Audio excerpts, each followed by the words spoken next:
సరే ఇప్పుడు హెల్తీగా ఉండాలి. అందరికీ ఆ ఆతృత ఉంటది.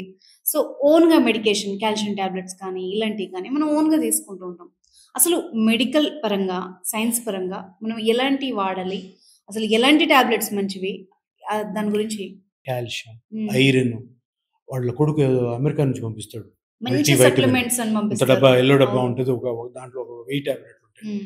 అవి వాడడం. ఇవన్నీ ఏంటి? ఎందుకు వాడుతున్నాం మనం? హ్మ్. కాల్షియం నేను ఇంతకుముందే చెప్పాను.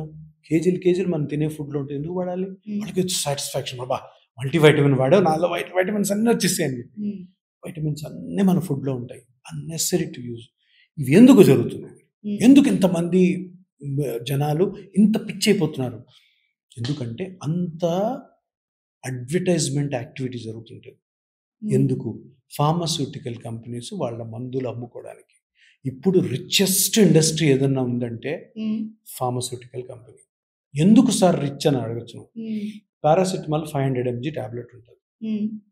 దాంట్లో రియల్ పారాసిటమాల్ 100 గ్రాములు కూడా ఉండదు. 100 ఎంజీ కూడా ఉండదు. 500 ఎంజీలో 100 ఎంజీ కూడా ఉండదు. ఓకే. మిగతాదంతా ఇంప్యూరిటీస్. ఆ ఇంప్యూరిటీసే ఆ ఫార్మాస్యూటికల్ కంపెనీ ఓనర్‌ని మల్టీ మిలియనీర్‌ని చేస్తుంది. ఇండియాలో ఉన్న ఫార్మాస్యూటికల్ ఇండస్ట్రీ లీడర్స్ అందరూ కూడాను హ్మ్. Filthy rich.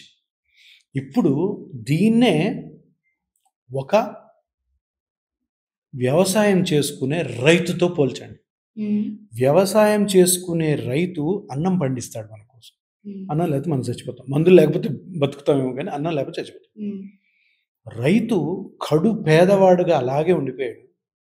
ఈ కల్తీ మందులు అమ్ముతున్న ఫార్మాస్యూటికల్ ఇండస్ట్రీస్ వాళ్ళు ఫిల్తీ రిచ్ అయిపోయారు. అవునా కదా? ఇది మందు ఇది.